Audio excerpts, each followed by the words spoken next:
देव भगवान की जय। प्यारे कृष्ण कन्हैया लाल की जय। श्रीमद् देवी भागवत महापुराण प्रथम स्कंध चल रहा है और 8 अध्याय हो चुके। आज 9वां अध्याय है। भगवान विष्णु का मधुकैटभ से 5000 वर्षों तक युद्ध करना, विष्णु द्वारा देवी की स्तुति तथा देवी द्वारा मोहित मधुकैटभ का विष्णु द्वारा वध। सूत जी बोले, हे मुनिजनों, जब जगत गुरु भगवान विष्णु के शरीर से निद्रा देवी निकली, उस समय उनके नेत्र, मुख, नासिका, भुजा, हृदय तथा वक्ष स्थल से निकलकर वे श्रेष्ठ तामसी शक्ति आकाश में स्थित हो गई। तब भगवान विष्णु भी बार बार जम्हाई लेते हुए उठ खड़े हुए। तब वहाँ भगवान विष्णु ने भय से कांपते हुए ब्रह्मा को देखा और उन महातेजस्वी विष्णु ने मेघ के समान गंभीर वाणी में कहा। विष्णु बोले, हे कमलोद्भव ब्रह्मा जी, आप तपस्या छोड़कर यहाँ कैसे आ गए हैं? आप इतने चिंतित एवं भयभीत क्यों हो रहे हैं? ब्रह्मा जी बोले, हे देव, आपके कानों के मैल से 2 महादानव पैदा हो गए हैं, जो महाभयंकर एवं महाबली हैं, जिनका नाम मधु और कैटभ है। उन्हीं दोनों के भय से मैं आपके पास आया हूँ। हे जगतपते, हे वासुदेव, आप मुझ भयभीत तथा किंग कर्तव्य विमूढ़ की रक्षा कीजिए। विष्णु बोले, ब्राह्मण, अब आप निर्भय हो जाइए, उनकी मृत्यु निकट है, इसलिए वे यहाँ युद्ध करने के लिए आएंगे और मैं उन दैत्यों का वध करूँगा। सूत जी बोले, इस प्रकार भगवान विष्णु ब्रह्मा से कह ही रहे थे कि वे दोनों मतवाले महाबली दैत्य ब्रह्मा जी को ढूंढते हुए वहाँ आ पहुँचे। हे श्रेष्ठ मुनियों, वे दैत्य उस महासागर के जल में बिना किसी अवलंब के निश्चित होकर खड़े थे। उन अहंकारी राक्षसों ने ब्रह्मा जी से कहा, तुम भागकर इनके पास क्यों आए? अब तुम युद्ध करो, इनके देखते देखते ही हम लोग तुम्हें मार डालेंगे। तत्पश्चात शेष शैया पर सोने वाले इस पुरुष को भी मार डालेंगे। इसलिए तुम हम दोनों भाइयों से या तो युद्ध करो अथवा यह कहो कि मैं तुम्हारा सेवक हूँ। सूत जी बोले, उन दैत्यों का वचन सुनकर भगवान विष्णु ने कहा, अरे दानवेंद्रो, तुम दोनों मेरे साथ यथेच्छ युद्ध करो, मैं तुम दोनों दैत्यों का घमंड चूर चूर कर डालूंगा। हे महाभागो, तुम दोनों की लड़ने की इच्छा है और अपने को महायोद्धा समझ रहे हो, तो आ जाओ।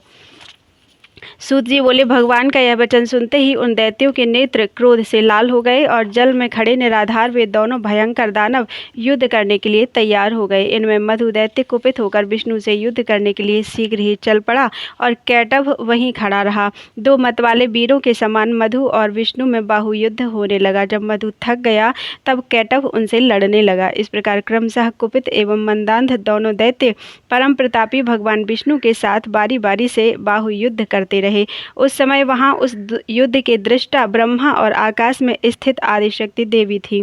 बहुत दिनों तक युद्ध करते करते भी वे दैत्य नहीं थके। तब भगवान विष्णु को ग्लानि होने लगी। इस प्रकार जब युद्ध करते हुए 5000 वर्ष बीत गए, तब भगवान विष्णु उन दैत्यों की मृत्यु का उपाय सोचने लगे। उनके विचार में आया कि मैंने 5000 वर्ष तक इनके साथ युद्ध किया, किंतु ये भयानक दानव थके नहीं और मैं थक गया। यह बड़े आश्चर्य की बात है।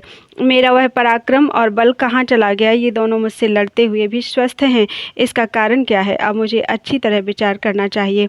इस प्रकार चिंता में पड़े हुए विष्णु को देखकर ये दोनों मतवाले दैत्य अत्यंत हर्षित हुए और मेघ के समान गंभीर वाणी में बोले, हे विष्णु, यदि तुझ में अब बल ना हो अथवा युद्ध से थक गए हो तो सिर पर हाथ जोड़कर कह दो कि मैं तुम दोनों का सेवक हूँ, अथवा यदि सामर्थ्य हो तो हे महामते, आओ हमारे साथ युद्ध करो। आज हम लोग तुम्हें मारकर इस 4 मुख वाले पुरुष ब्रह्मा को भी मार डालेंगे।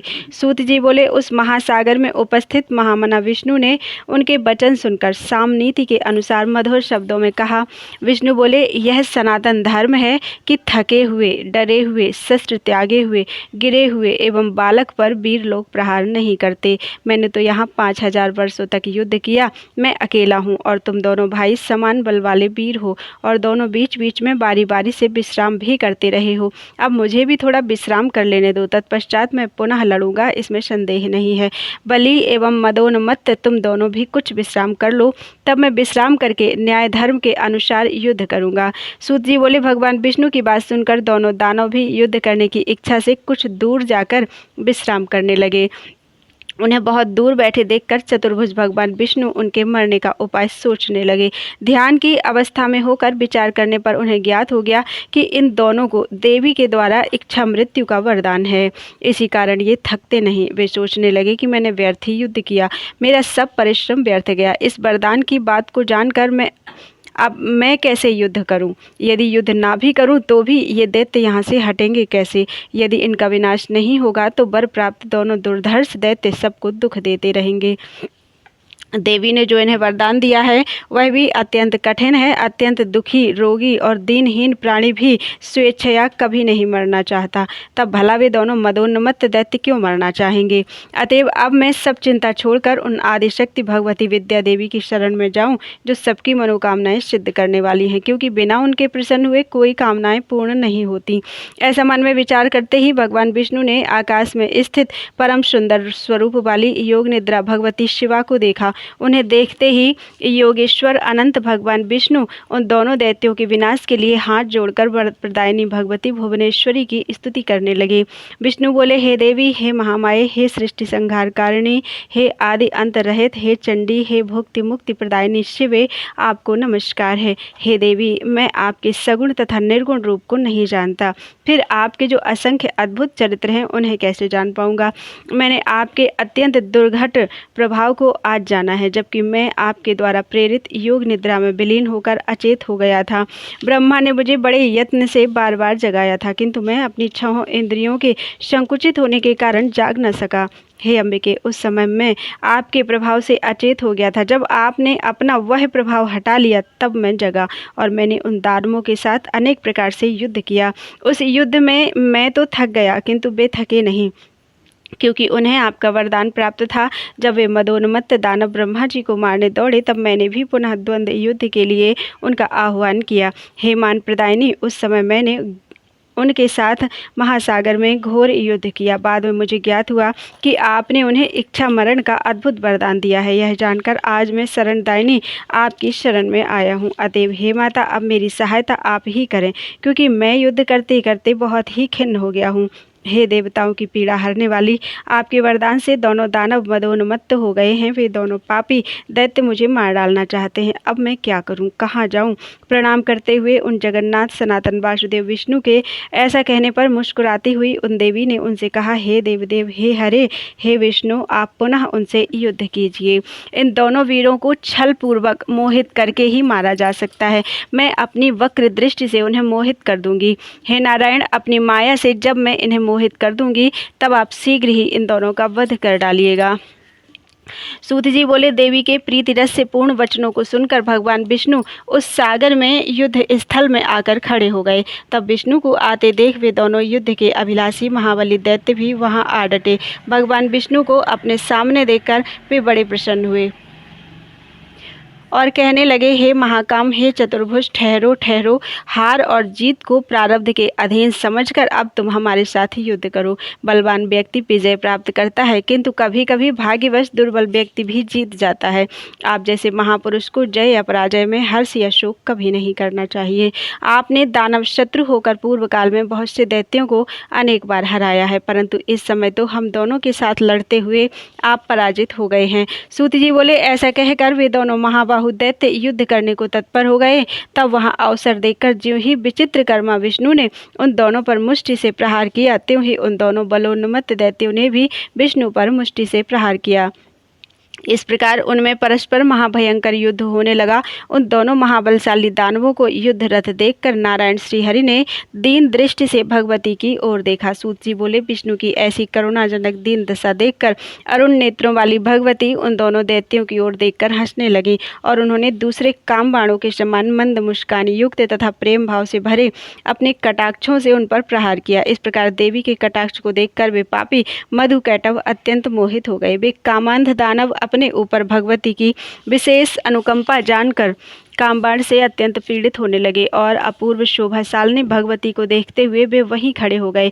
भगवान विष्णु भी देवी के उस प्रयत्न को समझ गए। दोनों कामी दानवों को देवी की माया से विमोहित जानकर स्वकार्य साधक भगवान विष्णु ने वहां मेघ के समान गंभीर एवं मधुर वचनों के द्वारा उन दोनों का उपहास करते हुए कहा, हे वीरों, तुम्हारी जो इच्छा हो वर मांगो। तुम दोनों के युद्ध से मैं अत्यंत हर्षित हूँ। अतः मैं तुम्हें मनोभिलषित वर दूंगा। यद्यपि पूर्व काल में भी मेरे द्वारा अनेक दानव युद्ध करते हुए देखे गए हैं, किंतु तुम दोनों भाइयों के समान मैंने किसी को देखा सुना नहीं। तुम दोनों के अतुलनीय बल को देखकर मैं बहुत संतुष्ट हूँ। हे महाबली दानवों, मैं तुम दोनों भाइयों की वांछित कामनाएं पूर्ण करूंगा। सूत जी बोले, विष्णु का यह वचन सुनकर कमल के समान नेत्र वाले काम पीड़ित वे दोनों दैत्य जगदानंददायिनी भगवती महामाया को देखते हुए विष्णु से अभिमान पूर्वक बोले, हे विष्णु, हम लोग याचक नहीं हैं, अतः आप हम लोगों को देना क्यों चाहते हैं? हे देवेश, यदि आप लेना चाहें तो आप जो मांगिए हम दे सकते हैं, क्योंकि हम लोग भिक्षुक नहीं हैं, दाता हैं। हे ऋषिकेश, आप अपना मनोभिलषित वरदान मांगिए। हे वासुदेव, आपके अद्भुत युद्ध से हम लोग आप पर अत्यंत प्रसन्न हैं। उन दोनों का वचन सुनकर भगवान विष्णु ने उत्तर दिया, यदि तुम दोनों मेरे ऊपर प्रसन्न हो तो यही वरदान दो कि तुम दोनों भाई अब मेरे ही हाथों मारे जाओ। सूत जी बोले, विष्णु का वचन सुनकर दोनों भाई चकित हो गए और अपने को उनके द्वारा ठगा हुआ समझकर शोक से चिंतित हो गए। कुछ देर के बाद मन में विचार कर संपूर्ण भूमि को स्थल रहित तथा वहां सर्वत्र जल ही जल देखकर उन्होंने विष्णु से कहा, हे जनार्दन विष्णु, आपने हम लोगों को पहले जो वरदान देने को कहा था, यदि आप सत्यवादी हैं तो पहले उस वांछित वर को प्रदान कीजिए। हे मधुसूदन, आप हमें किसी निर्जल प्रदेश की सुविस्तृत भूमि पर मारिए, तभी हम आपसे मारे जा सकेंगे, अन्यथा नहीं। अतः हे माधव, अब आप सत्यवादी बनिए। तब भगवान विष्णु ने अपने सुदर्शन का चक्र का स्मरण करके उन दानवों को हंसते हुए से कहा, हे महाभागो, तुम्हारे कथनानुसार निर्जल तथा सुविस्तृत भूमि पर ही मैं आज तुम दोनों को मारूंगा। ऐसा कहकर देवताओं के आराध्य भगवान विष्णु ने अपनी दोनों जांघों को सुविस्तृत करके जल के ऊपर ही स्थल दिखा दिया और उनसे कहा, दैत्यों, देखो यहाँ जल नहीं है, पृथ्वी है, अतः यहीं पर तुम दोनों अपना सिर रखो। ऐसा करने से आज हम और तुम दोनों सत्यवादी सिद्ध होंगे। उस समय विष्णु का तथ्यपूर्ण वचन सुनकर तथा अपने मन में विचार करके उन दोनों दैत्यों ने अपना शरीर बढ़ाकर हजारों योजन लंबा चौड़ा कर लिया। तब भगवान विष्णु ने भी अपनी दोनों जांघों को बढ़ाकर उससे भी द्विगुणित कर दिया। यह देखकर वे दोनों दैत्य बड़े विस्मय में पड़ गए, परंतु अपनी बात सत्य प्रमाणित करने के लिए उन्होंने अपने अपने मस्तक उस अत्यंत अद्भुत जंघे पर रख दिए। उसी समय प्रतापी भगवान विष्णु ने अपने सुदर्शन चक्र से जंघे पर स्थित उनके विशाल सिरों को वेगपूर्वक धड़ से अलग कर दिया। जब दोनों दैत्य मधु और कैटभ मर गए, तब उन्हीं की मेद अर्थात चर्बी से संपूर्ण सागर पट गया। हे मुनीश्वरों, तभी से पृथ्वी का नाम मेदिनी पड़ गया और इसीलिए मृत्तिका भी अभक्ष्य मानी जाने लगी। आप लोगों ने जो प्रश्न किया था उसका ठीक ठीक उत्तर मैंने दे दिया। बुद्धिमान मनुष्यों को चाहिए कि वे महामाया महाविद्या की सर्वदा उपासना करते रहें, क्योंकि वे पराशक्ति ही समस्त देवदानवों द्वारा आराध्य हैं। उनसे बढ़कर कोई दूसरा देवता तीनों लोकों में नहीं है। यह बात सर्वदा सत्य है एवं वेदों तथा शास्त्रों का निष्कर्ष है कि सगुण अथवा निर्गुण रूप में सर्वदा उस पराशक्ति का ही पूजन करते रहना चाहिए। इति श्रीमद्देवी भागवते महापुराणे अष्टादशसहस्रयां संहितायां प्रथम स्कंधे हरिकृत मधुकैटभ वध वर्णनम नाम नवमो अध्यायः। बोलो वृंदावन बिहारी लाल की जय। अथ दशमो अध्याय। व्यास जी की तपस्या और वर प्राप्ति। ऋषिगण बोले, हे सूत जी, आपने हमें पहले ही बतला दिया है कि असीम तेज वाले व्यास जी ने कल्याणकारी समस्त पुराणों की रचना करके उन्हें सुखदेव जी को पढ़ाया। व्यास जी ने घोर तप करके सुखदेव जी को किस प्रकार पुत्र रूप में प्राप्त किया। व्यास जी के मुख से आपने जो कुछ सुना है वह सब हमसे विस्तार पूर्वक कहिए। सूत जी बोले, सत्यवती पुत्र व्यास जी से जिस प्रकार योगी जनों में श्रेष्ठ साक्षात मुनि स्वरूप सुखदेव जी उत्पन्न हुए, उत्पत्ति के उस इतिहास को मैं आप लोगों को बता रहा हूँ। सत्यवती के पुत्र महर्षि व्यास पुत्र प्राप्ति के लिए दृढ़ संकल्प कर अत्यंत मनोहर सुमेरु पर्वत के शिखर पर कठोर तपस्या करने लगे। नारद जी से सुने गए एकाक्षर बागबीज मंत्र का जप करते हुए तपोनिधि व्यास जी पुत्र प्राप्ति की कामना से परात्परा महामाया में अपना ध्यान केंद्रित किए हुए मन ही मन सोच रहे थे कि अग्नि, भूमि, वायु एवं आकाश इनकी शक्ति से संपन्न पुत्र की मुझे प्राप्ति हो। इस प्रकार प्रभुता संपन्न वे व्यास जी निराहार रहते हुए 100 वर्षों तक शंकर एवं सदाशिवा भगवती की आराधना में लीन रहे। अनेक सह विचार करते हुए महर्षि व्यास इस निष्कर्ष पर पहुंचे कि शक्ति ही सर्वत्र पूजनीय है। निर्बल प्राणी लोक में निंदा का पात्र होता है और शक्तिशाली की पूजा की जाती है। जहां पर्वत शिखर पर कर्णिकार पुष्प के अद्भुत वन में देवता एवं महातपस्वी मुनिवृंद विहार करते हैं, जहां सूर्य, वसु, रुद्र, पवन, अश्विनी कुमार द्वय एवं ब्रह्मवेत्ताओं में श्रेष्ठ अन्य मुनिजन निवास करते हैं, मधुर संगीत की ध्वनि से मुखरित उसी सुमेरु पर्वत की चोटी पर सत्यवती नंदन धर्मात्मा व्यास जी ने तपस्या की। उनके इस तपश्चरण के प्रभाव से समग्र चराचर जगत व्याप्त हो गया और महामेधा संपन्न पराशर पुत्र व्यास जी की जटा अग्निवर्ण हो गई। तदनंतर व्यास जी का यह तेज देखकर इंद्र भयभीत हो गए। तब इंद्र को भयाक्रांत तथा व्याकुल देखकर भगवान शंकर जी उनसे कहने लगे। शंकर जी बोले, हे सुरेश्वर, आपको क्या दुख है? हे इंद्र, आज आप इस तरह भयग्रस्त क्यों हैं? तपस्वियों से भी कभी भी ईर्ष्या नहीं करनी चाहिए, क्योंकि मुनिगण मुझे शक्ति संपन्न जानकर ही तपस्या करते हैं। ये तपस्वी मुनि लोग कभी भी किसी का अपकार नहीं चाहते हैं। शंकर जी के ऐसा कहने पर इंद्र उनसे बोले, व्यास जी ऐसा तप किस लिए कर रहे हैं? उनकी क्या मनोकामना है? शिव जी बोले, व्यास जी पुत्र प्राप्ति की कामना से यह कठोर तप कर रहे हैं। इन्हें तपस्या करते हुए पूरे 100 वर्ष हो चुके हैं, अतः मैं इन्हें कल्याणकारी पुत्र प्रदान करूंगा।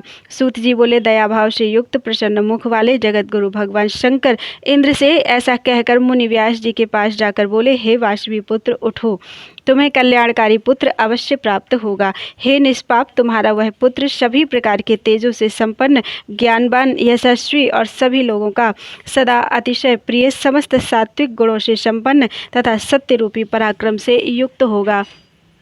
सूत जी बोले, तब शूलपाणी शंकर जी का मधुर वचन सुनकर उन्हें प्रणाम कर द्वैपायन व्यास जी ने अपने आश्रम के लिए प्रस्थान किया।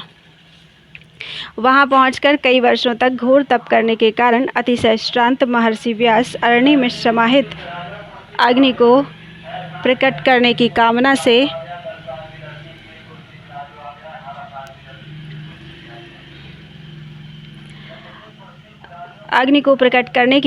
से अरण्य मंथन करने लगे। मंथन कर रहे व्यास जी के मन में उस समय महान चिंता हो रही थी।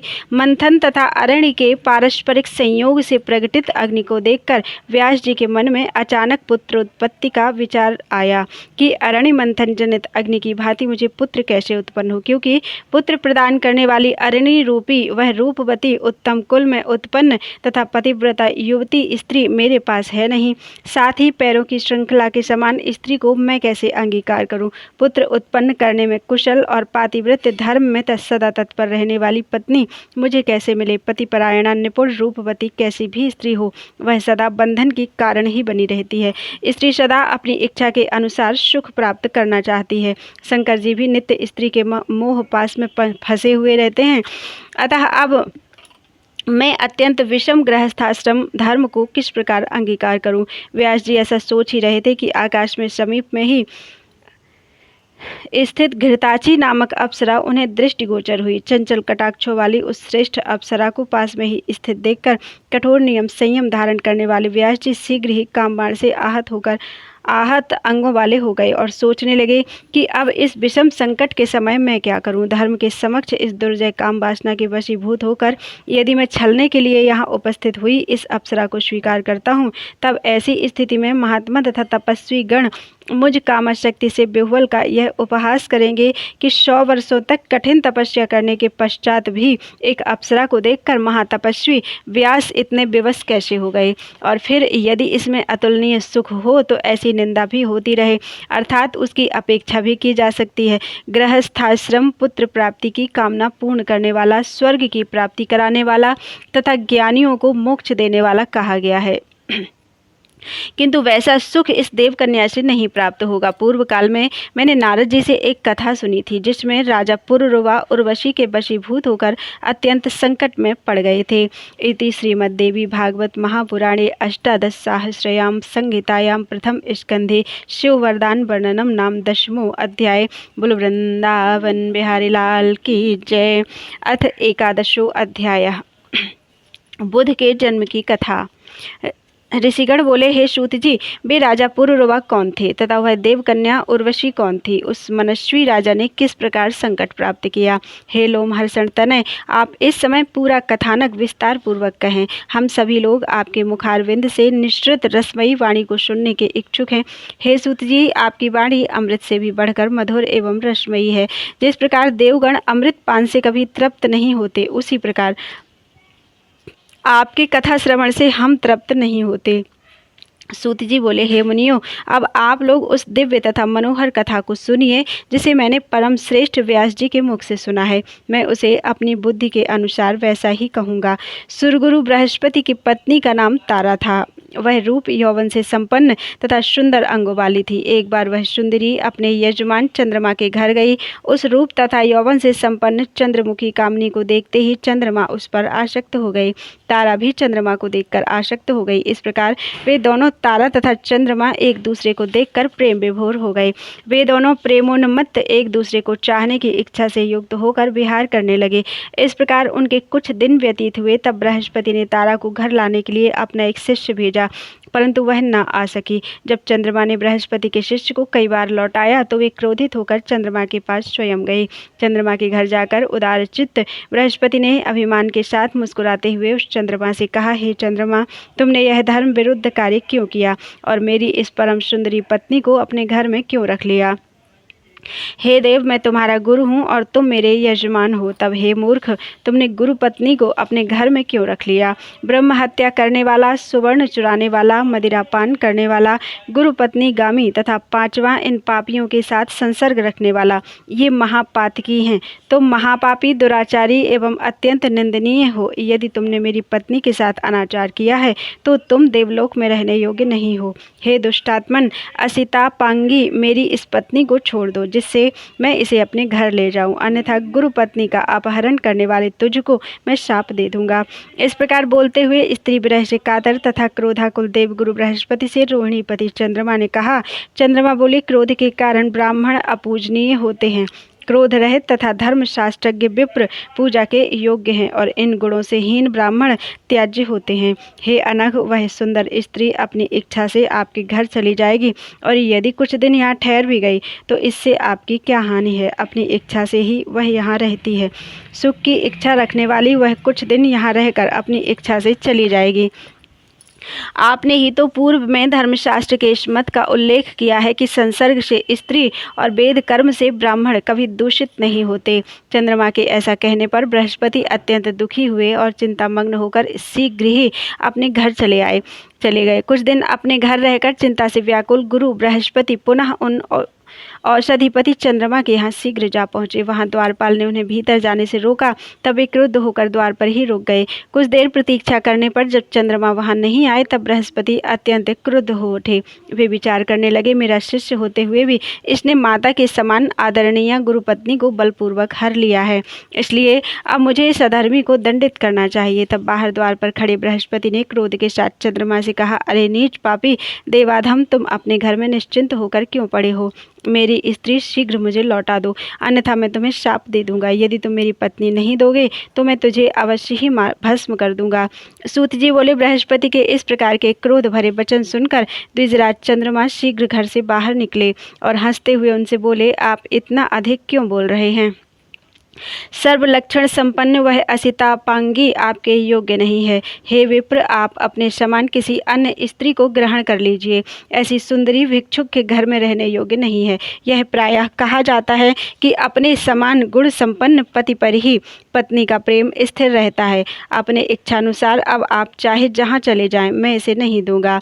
आपका शाप मेरे ऊपर नहीं लग सकता। हे गुरु, मैं यह रमणी आपको नहीं दूंगा। अब आप चाहे जैसा चाहें वैसा करें। सूत जी बोले, चंद्रमा के ऐसा कहने पर देवगुरु बृहस्पति रुष्ट होकर चिंता में पड़ गए और वे कुपित होकर शीघ्रता से इंद्र के भवन चले गए। वहां स्थित देवगुरु बृहस्पति को दुख से व्याकुल देखकर इंद्र ने पाद्य अर्घ्य तथा आचमनीय आदि से उनकी विधिवत पूजा करके बैठाया। जब बृहस्पति आसन पर बैठकर स्वस्थ हो गए तब परम उदार इंद्र ने उनसे पूछा, हे महाभाग, आपको कौन सी चिंता है? हे मुनिवर, आप इतने शोकाकुल किस लिए हैं? मेरे राज्य में आपका अपमान किसने किया है? आप मेरे गुरु हैं, अतः हमारी सारी सेना एवं लोकपाल सभी आपके अधीन हैं। ब्रह्मा, विष्णु, रुद्र तथा अन्य देवता भी आपकी सहायता करेंगे। आपको कौन सी चिंता है, इस समय उसे बताइए। बृहस्पति बोले, चंद्रमा ने मेरी सुंदर नेत्रों वाली पत्नी तारा का हरण कर लिया और वह दुष्ट मेरे बार बार प्रार्थना करने पर भी उसे लौटाता नहीं है। हे देवराज, अब मैं क्या करूं? अब तो केवल आप ही मेरी शरण है। हे सत्क्रतु, मैं अत्यंत दुखी हूँ। हे देवेश, आप मेरी सहायता कीजिए। इंद्र बोले, हे धर्मात्मन, आप शोक ना करें। हे सुव्रत, मैं आपका सेवक हूँ, मैं आपकी पत्नी को अवश्य लाऊंगा। हे महामते, यदि दूत भेजने पर भी वह मदोन्मत्त चंद्रमा आपकी स्त्री को नहीं देगा तो देवसेनाओं सहित मैं स्वयं युद्ध करूंगा। इस प्रकार गुरु बृहस्पति को आश्वासन देकर इंद्र ने अपनी बात को सही ढंग से कहने वाले विलक्षण तथा वाक्पटु दूत को चंद्रमा के पास भेजा। शीघ्र ही वह चतुर्दूत चंद्रलोक गया और रोहिणीपति चंद्रमा से यह संदेश वचन कहने लगा, हे महाभाग, हे महामते, इंद्र ने आपसे कुछ कहने के लिए मुझे भेजा है, अतः उनके द्वारा जो कुछ कहा गया है वही ज्यों का त्यों मैं आपसे कह रहा हूँ। हे महाभाग, हे सुव्रत, आप धर्मज्ञ हैं, नीति जानते हैं तथा धर्मात्मा अत्रि मुनि आपके पिता हैं। अतएव आपको कोई ऐसा कार्य नहीं करना चाहिए जिससे आप निंदनीय हो जाएं। आलस्य रहित होकर यथाशक्ति अपनी स्त्री की रक्षा सभी प्राणी करते हैं, अतः इस तारा के लिए बड़ा कलह होगा, इसमें संदेह नहीं है। हे सुधानिधे, जैसे आप अपनी भार्या की रक्षा हेतु प्रयत्न करते हैं, वैसे ही गुरु बृहस्पति भी अपनी पत्नी की रक्षा के लिए प्रयत्नशील हैं। आप अपने ही सदृश सभी प्राणियों के विषय में विचार कीजिए। हे सुधानिधे, आपको दक्ष प्रजापति की सुलक्षणों से युक्त 28 कन्याएं पत्नी के रूप में प्राप्त हैं। आप अपने गुरु की पत्नी को पाने की इच्छा क्यों रखते हैं? स्वर्गलोक में मेनका आदि अनेक मनोरम अप्सराएं सर्वदा सुलभ हैं, तब उनके साथ स्वेच्छापूर्वक विहार कीजिए और गुरु पत्नी तारा को शीघ्र ही लौटा दीजिए। आप जैसे महान लोग यदि अहंकारवश ऐसा निंदित कर्म करें तो अनभिज्ञ साधारण जन तो उनका अनुकरण करेंगे ही और तब धर्म का नाश हो जाएगा। अतः हे महाभाग, गुरु की इन मनोरम पत्नी को शीघ्र लौटा दीजिए, जिससे आपके कारण इस समय देवताओं के बीच कलह ना उत्पन्न हो। सूत जी बोले, दूत से इंद्र का संदेश सुनकर चंद्रमा कुछ क्रोधित हो गए और उन्होंने इंद्र के दूत को इस प्रकार व्यंग पूर्वक उत्तर दिया। चंद्रमा बोले, हे महाबाहो, आप धर्मज्ञ हैं और स्वयं देवताओं के राजा हैं। आपके पुरोहित बृहस्पति भी ठीक आपकी तरह हैं और आप दोनों की बुद्धि भी एक समान है। दूसरों को उपदेश देने में अनेक लोग चतुर होते हैं, परंतु कार्य उपस्थित होने पर उपदेश के अनुसार स्वयं आचरण करने वाला दुर्लभ होता है। हे देवेश, बृहस्पति के बनाए शास्त्र को सभी मनुष्य स्वीकार करते हैं। शक्तिशाली लोगों के लिए सब कुछ अपना होता है, परंतु दुर्बल लोगों के लिए कुछ भी अपना नहीं होता। तारा जितना प्रेम मुझसे करती है उतना बृहस्पति से नहीं, अतः अनुरक्त स्त्री धर्म अथवा न्याय से त्याज्य कैसे हो सकती है? गार्हस्थ जीवन का वास्तविक सुख तो प्रेम रखने वाली स्त्री के साथ ही होता है, उदासीन स्त्री के साथ नहीं। इसलिए हे दूत, तुम जाओ और इंद्र से कह दो कि मैं इसे नहीं दूंगा। हे सहस्राक्ष, आप स्वयं समर्थ हैं, आप जो चाहते हो वही कीजिए। सूत जी बोले, चंद्रमा के ऐसा कहने पर दूत इंद्र के पास लौट गया और चंद्रमा ने जो कहा था वह सब उसने इंद्र से कह दिया। इसे सुनकर प्रतापी इंद्र भी अत्यंत क्रोधित हुए और गुरु बृहस्पति की सहायता के लिए सेना की तैयारी करने लगे। दैत्य गुरु शुक्राचार्य चंद्रमा तथा देवगुरु के विरोध की बात सुनकर बृहस्पति से द्वेष के कारण चंद्रमा के पास गए और उससे बोले कि आप तारा को वापस मत कीजिए। हे महामते, हे मान्य, यदि इंद्र के साथ आपका युद्ध छिड़ जाएगा तो मैं भी अपनी मंत्र शक्ति से आपकी सहायता करूंगा। गुरु पत्नी से अनाचार की बात सुनकर और शुक्राचार्य को बृहस्पति का शत्रु जानकर शिवजी भी बृहस्पति की सहायता के लिए तैयार हो गए। तब तारकासुर के साथ हुए युद्ध की भांति देव दानवों में संग्राम छिड़ गया। यह युद्ध बहुत वर्षों तक चलता रहा। देव दानवों का यह संग्राम देखकर प्रजापति ब्रह्मा जी हंस पर सवार होकर उस क्लेश की शांति के लिए रणस्थल में शीघ्र पहुंचे। तब ब्रह्मा जी ने चंद्रमा से कहा कि तुम गुरु बृहस्पति की पत्नी लौटा दो, नहीं तो भगवान विष्णु को बुलाकर मैं तुम्हें समूल नष्ट कर दूंगा। तत्पश्चात लोक पितामह ब्रह्मा जी ने भृगुनंदन शुक्र को भी युद्ध से रोका और उनसे कहा, हे महामते, दैत्यों के संग से क्या आपकी भी बुद्धि अन्याय युक्त हो गई है। तत्पश्चात ब्रह्मा जी की बात सुनकर शुक्राचार्य चंद्रमा के पास गए। उन्होंने चंद्रमा को युद्ध से रोका और कहा कि तुम्हारे पिता ने मुझे भेजा है, तुम अपने गुरु की पत्नी को तत्काल छोड़ दो। सूत जी बोले, शुक्राचार्य की वह अद्भुत वाणी सुनकर चंद्रमा ने बृहस्पति की गर्भवती सुंदरी प्रिय भार्या को लौटा दिया।